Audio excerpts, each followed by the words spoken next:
You and I both know there is nothing more to say. Chance has shut her shining eyes and turned her face away. Leaning on the windowsill, you could write me someday, and I bet you will. We could see the sadness as a gift and still feel too heavy to hold. Snow falling, I try to keep from calling. Watch the spring turn to winter, fireflies all frozen. I spend a lot of my time listening to music on my commutes. At the time, the biggest chunk of my life I'd sacrifice was spending hours commuting to band practice every Saturday as the Toronto transit slowly deteriorated, adding sometimes an extra hour to these lengthy commutes. These trips were awful experiences, but as long as I had music with me, it made these moments bearable. One artist that kept appearing on my cues was Big Thief. Albums like Masterpiece and Capacity have been some of my favorite listens.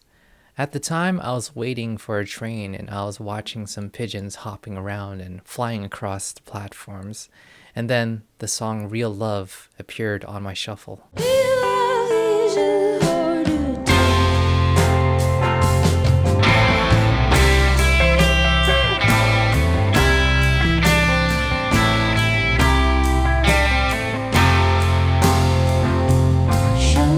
There was something so surreal about that moment. It felt like a song slashed a wound in my heart and hooked me out of reality to be in this moment. Real love makes your lungs black. Real love is a heart attack. Are lines to a gritty anthem that exposes the traumas and trust associated with love. Love is what makes us human, and it comes out in tender and wicked ways. The way Adrianne Lenker's delicate voice and honest, devastating lyrics, and how Buck makes searing guitar passages complement each other in the context with a solid rhythm section really left a mark on me. It made me wonder what else was possible with musical language, and what headspace I would need to be in to access this power.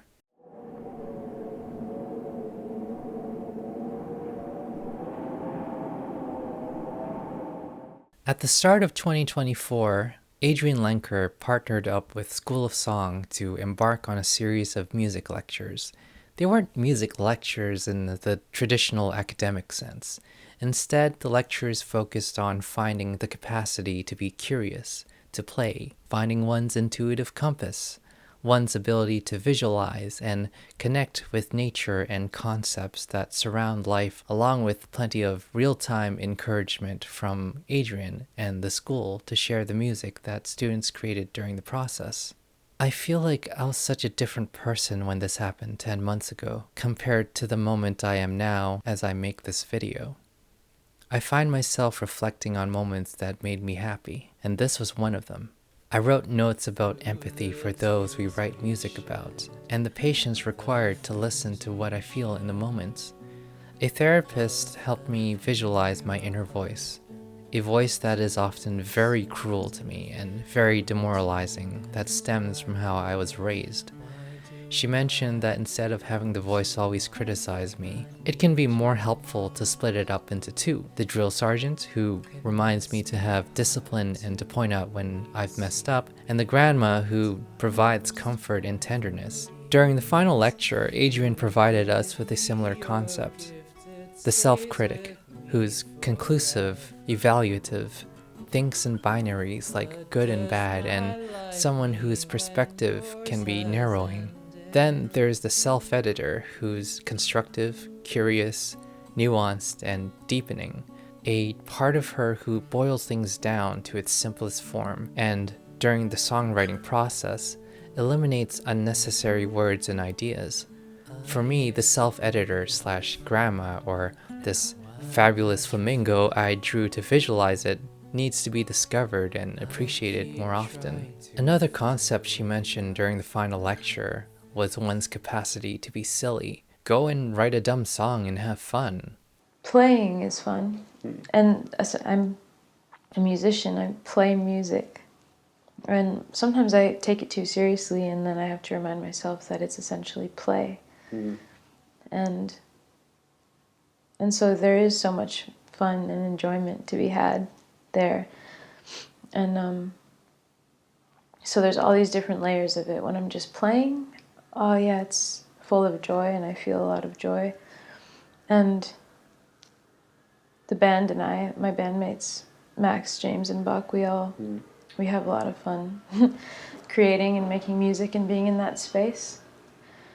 And then there's also a lot of challenge and struggle too with being on the road and communicating and working through our relationships with each other and working through our relationships with our art form. Play is a powerful word. It's something we did as children. We make games and we have fun and challenge each other. The biggest challenge as an adult is finding play in the things we participate with in our lives.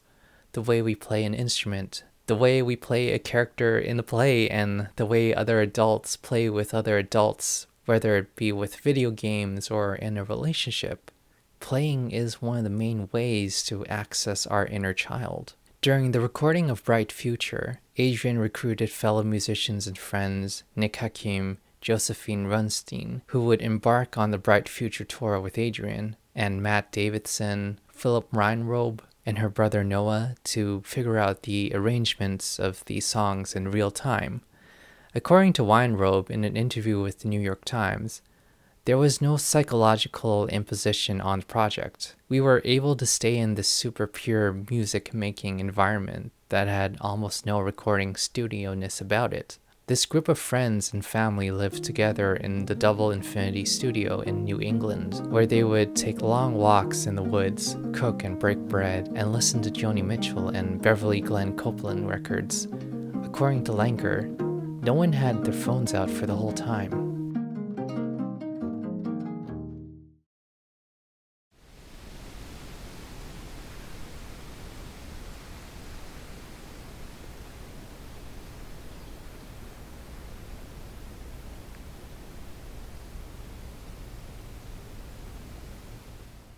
During the middle of Toronto celebrating the Eras Tour in a string of monolithic performances that altered the names of streets, how businesses operated, and the inclusion of several Taylor Swift-themed events that would happen around the city and the towns near it, a crowd of approximately 2,350 beautiful souls attended Adrianne Lenker's sold-out show at the Queen Elizabeth Theatre. Despite arriving early, I ended up heading towards the back of the line where the tour bus was. I had a lovely conversation with a person beside me, and also a person I met up with when the show was starting. Shout out to both of you. The night opened with Susan Valley, who had a smoky southern voice, and told us stories about her walking around the city from the perspective of someone from a small town. It was the first time I was able to close my eyes for long stretches of time at a concert, surrounded by excited, sad, and beautiful people. She also mentioned a story about seeing the face of a bobcat morph into a human face before it wandered away. Life sure is beautiful and strange, and if you have any odd experiences, I'd love to hear about them in the comments. When Adrianne, Nick Hakim, and Josephine Runstein walked on stage, they were greeted by one of the warmest of cheers before diving into the set list for that night. She mentioned how the decisions we have made have led us together in this space, in this moment, and that's a beautiful thing. In between songs, she would listen to what people in the audience were telling her. One moment that stays with me is when she was having some difficulty singing the beginning of Zombie Girl.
I love how in that moment the audience helped her through the song. And even though I didn't know the words to the song, somehow I was able to sing along to it.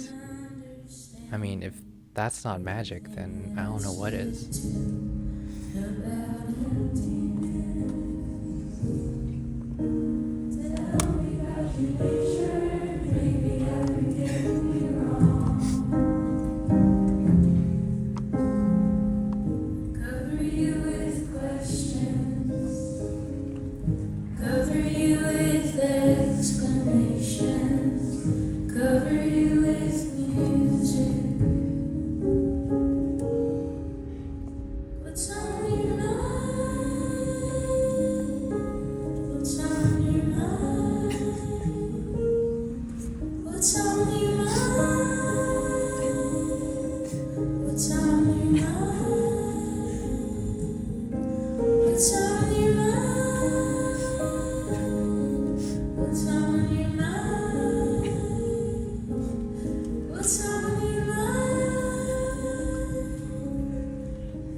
She premiered a new song that no one else had heard before. I'm playing a new song. I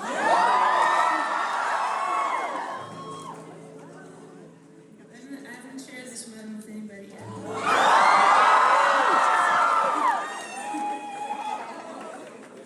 So don't film it.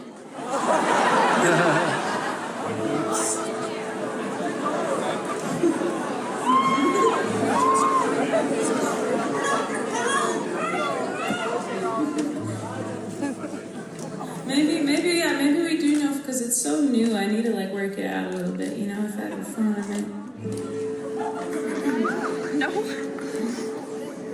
You ever get that feeling when you're alone walking around somewhere and you are looking at something beautiful in nature or whatever it is in human beings and just witnessing something, and you want to take a picture, but then you feel, I don't know, I had this sense the other day. I saw something so beautiful, I couldn't believe it. I saw a river flowing in two different directions in the same body, and like the brightest moon, and just this really cool fractal pattern that was happening. And I wanted to take a photo, but I felt like it would steal something away from the, I felt like I would get to keep that forever if I didn't take it. If I didn't take a video, like I would remember it more vividly.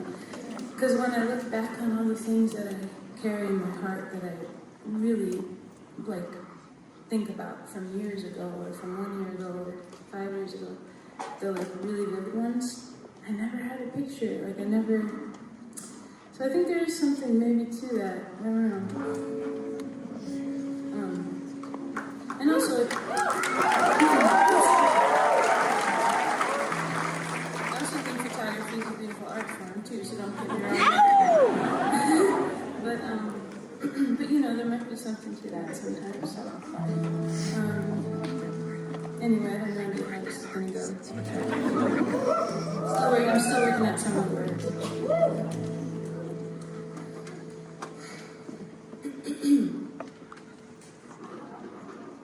For the rest of the night, any sense of fear of missing out was gone, and the only things that were left was the music, my connection with the people on stage and around me, how the lighting would bounce off of her guitar and her golden tooth, giving her this bright smile. I was breathing to the pulse of the songs. I was thinking about the person beside me who was having a hard time holding back their crying.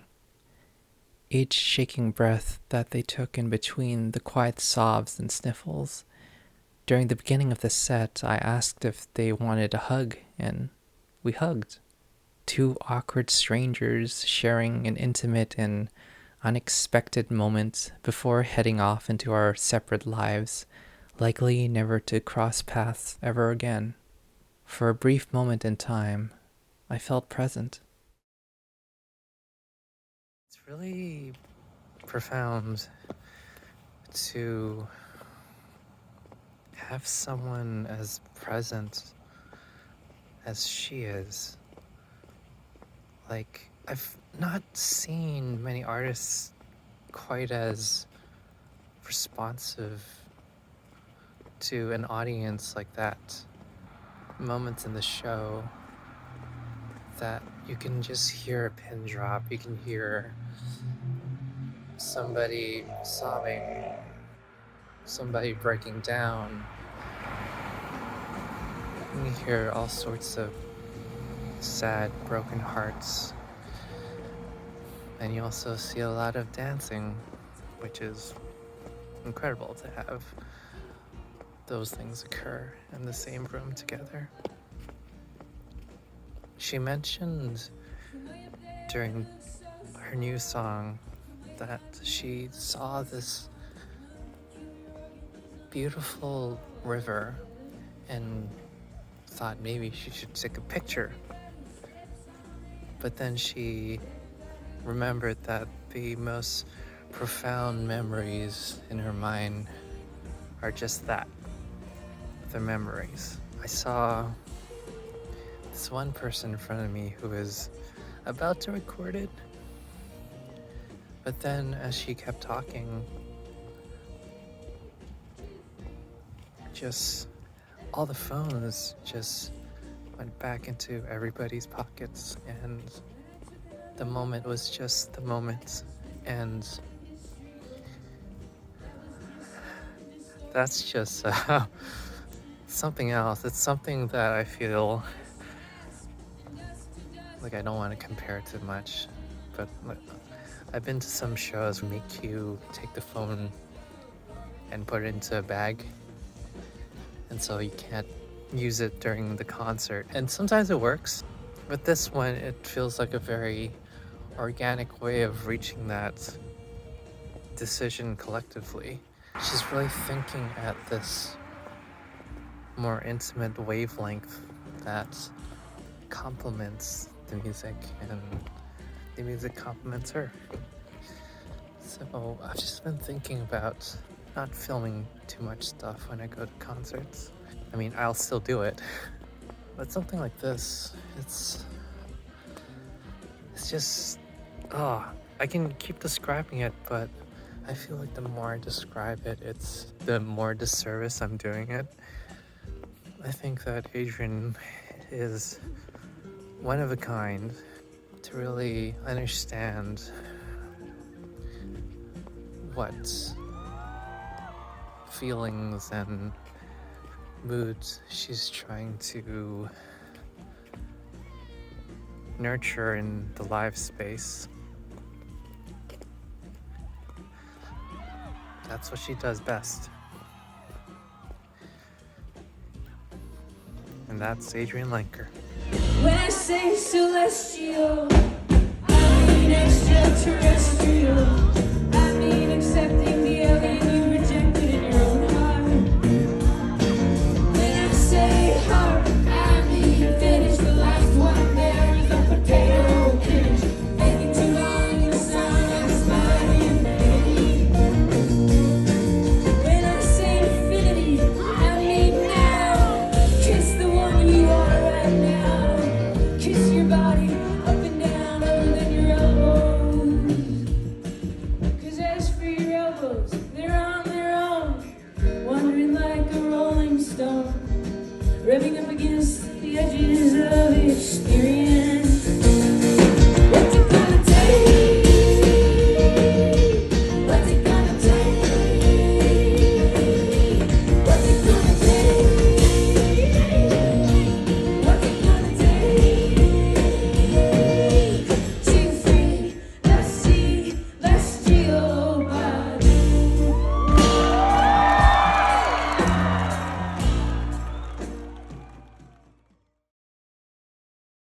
I'd like to try something right now with you.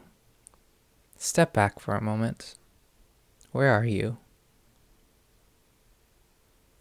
Are you watching this video on your phone, your screen? Are you also doing something else? Are you on a bus? A train? If it's safe to do so, I invite you to shut off any music or anything you're doing if it's not that important. And I invite you to breathe with me. If you're here, I invite you to close your eyes and take a deep cleansing breath. Breathe in.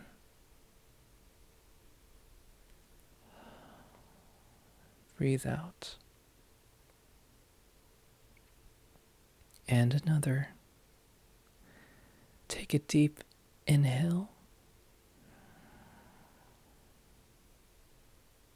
And a deep exhale.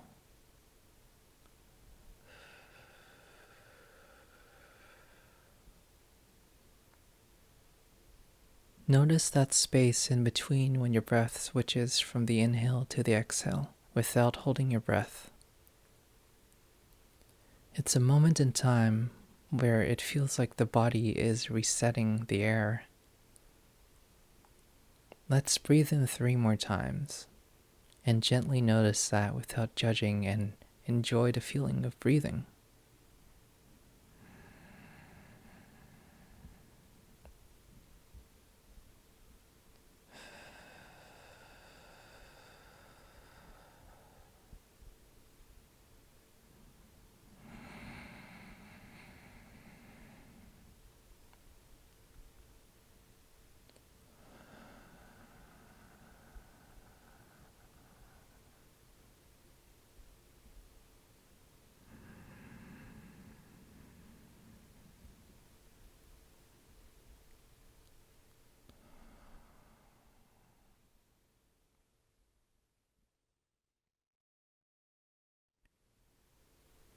What does that feel like for you?